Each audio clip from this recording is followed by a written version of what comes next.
as always, you're being remarkably generous. You've been remarkably generous. All right, yeah. So Ace of Hearts said player housing would solve most of WoW's casual content problems. Put relevant recipes in all existing professions. Put them in all dungeon drops. There you go. Fix the game. Give us a check. Yeah, totally. Totally. There's so much they could do there that's evergreen. And it's like WoW is so full of really nice art assets that they've already made. So I feel like you could do player housing. Like, you need technical artists to help with implementation, I'd imagine, but a lot of that core modeling work, that's just been done already. So, yeah, absolutely. And then, you know, oh man, you tie that to the old content. You then, like, a new patch comes out, and like Korthia comes out, and there's a bunch of like cool stuff for your player housing. You know, it's just such a natural way. And you know, there needs to be more because not everyone's into player housing, but it's just one good example, I think. Yeah, I mean, that's exactly the point. Not everyone's into player housing, which means you do that for the player housing people. And then you do something else. You do something else for the other people. Because if you, like, immediately the game looks significantly more complete and significantly more engaging to a lot of people if you can split your time between player housing if you're into it, and raiding if you're into it, and M+ if you're into it. So it's that kind of thing where you can just have loads of reasons to log into the game. As opposed to one, maybe a bit rude to call it overdesigned, but it's like they're putting... I think overdesigned is fair. Yeah, they're putting all of their eggs into a very small amount of baskets, whenever they could just have a couple of eggs in a lot of baskets. And then, sure, the game might be, like, overwhelming to people in a couple of ways. And sure, it might mean you have to, like, skimp on certain kinds of content. But, I mean, it's a case where, like, even though WoW is renowned for its raids, FF has significantly less raid content, like, on a boss-per-boss basis. Yeah. But even a lot of raiders are, you know, moving over to FF because it's more of a complete experience. And I think that's what's missing, is like raiding's fine, but it's almost like you're eating too much of the same food, which, you know, is very funny with us literally eating on stream. Food analogies, finally, let's go. Fully prepared. It's like, I mean, if this bowl was, you know, there was no vegetables in this bowl, no rice in the bowl, or maybe it was just rice, maybe it's just tofu, maybe it's just red onion. Whatever way it goes, it's going to be, you know, it's not going to be a complete meal. You need your mains, you need your sides, you need your starters, you need your desserts, or at least, you know, maybe not all of them, because that's a bit. So that's a bit much for every meal. Maybe a bit much for a single meal, but you know what I mean. It's like, as long as it ends up like that, you know, my plan is just to play both games.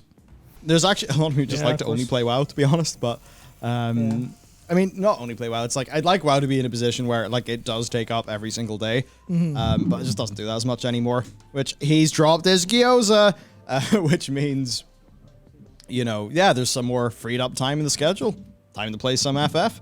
Which, in fairness, you know, for the little bits that I've been playing, have really enjoyed it, but I'm just taking it at my own pace and chilling with it. I mean, that's what you really should be doing. There's, like, I mean, unless the drive takes you to completely throw yourself into the bin to play a video game for ages. Like, I mean, that's kind of what I've been doing with FF recently, is like, I will just open the game on like a Saturday afternoon and I will play it until my eyes don't stay open anymore. And, you know, is that ideal? No, but it's the kind of thing where that's the mood's taking me. Whereas other times I log in, I'm like, I really couldn't be bothered with anything this evening, so I just don't. Loads of stuff to do. I don't feel like it. I don't. Same with WoW, where I'm like, well, I guess that's the fundamental difference. Whereas, like, I feel like playing WoW, I log in, and there's nothing for me to do that isn't at least some vague barrier to it, like specifically like group content and stuff. Oh yeah. And it's kind of a little bit annoying to actually do that sometimes, especially when, you know, it's like Mythic Plus, so I have to actually pay a lot of focus, pay a lot of attention to what I'm doing. But in FF, I can always just, you know, if I feel like playing a little bit, I can just do a roulette and be like, is it Bojin it's called? Southern Front? Bozja, the Bojin Southern Front and Bozja, yeah. Like, so like your version of that for Korthia is just do a bunch of dailies and then clear the world map of rares and treasures, which pretty much just means sit in the middle of Korthia, have Tomcats open, wait for one of the little stars to glow red, go to it. Yeah. And like, that's WoW's version of that, like, you know, not pressure, not stress, just, you know, thing to do. Like, how does Bojin compare to that? I've not done a whole pile of it. I've only done a couple of things in it at the minute, but it's kind of, it has fates in it. You go and you farm up your fates. There's I haven't got the high enough rank yet to do Delubinum Reginae, which is like the actual like raid instance in it. that you do. Right. So I've not done any of that, but it's just the fact that it's, you know, it's not tied to any core player progression or power or anything like that. So it feels like a complete side activity that's, you know, but then I always find like grinding fates and stuff is mind numbing, but it's mind numbing in a way that's a little nicer than World Quest 2.0 in a sense. But then there's the DRS stuff and also the progression from it.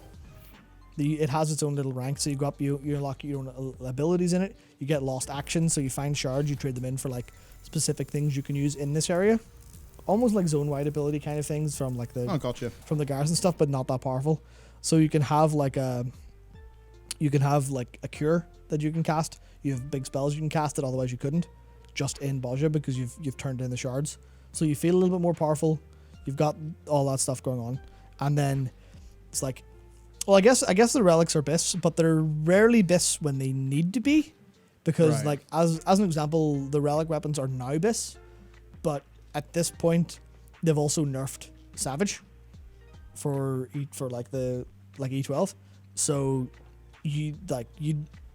it's, I guess it's almost the same way they do in WoW, where they nerf a mythic after a while. Yeah.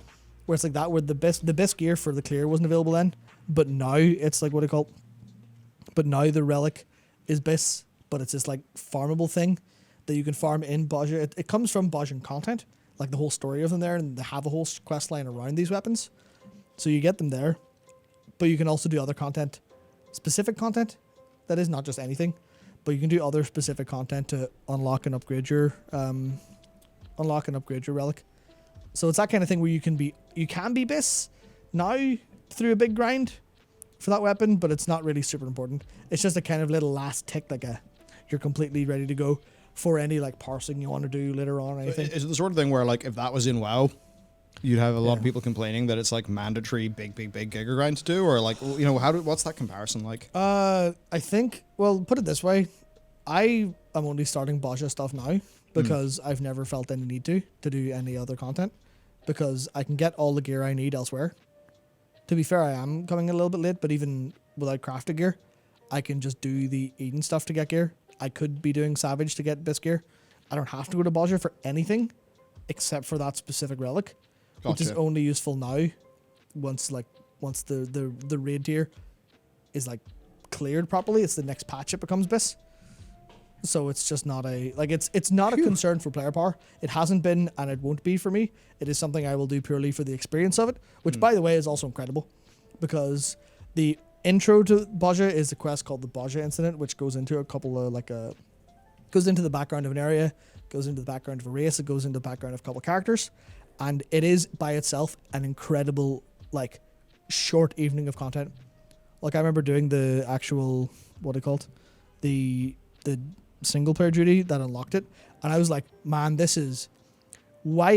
is this optional? How have you not literally like just railroaded me into this content, because it's so good.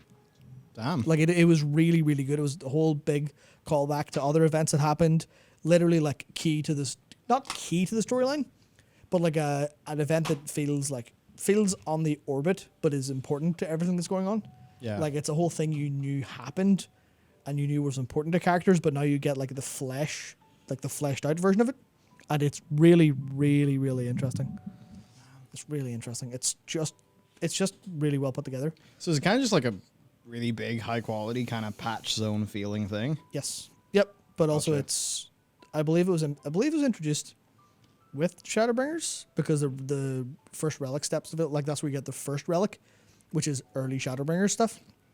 And then maybe it was like a 0.1. I'm not actually sure of the timing of it, but you unlock it and then it grows over time with stuff to do, with stuff added to it. And then, you know, your relic weapon grows over time, gets better looking over time if you put in the grind for it. And there's Tyler G in chat says, Baja feels like something WoW would put into a book. That's what it... Oh, interesting. That's exactly it. The story that because I've only done the start of it. The story of that really does feel like reading Shadows Rising.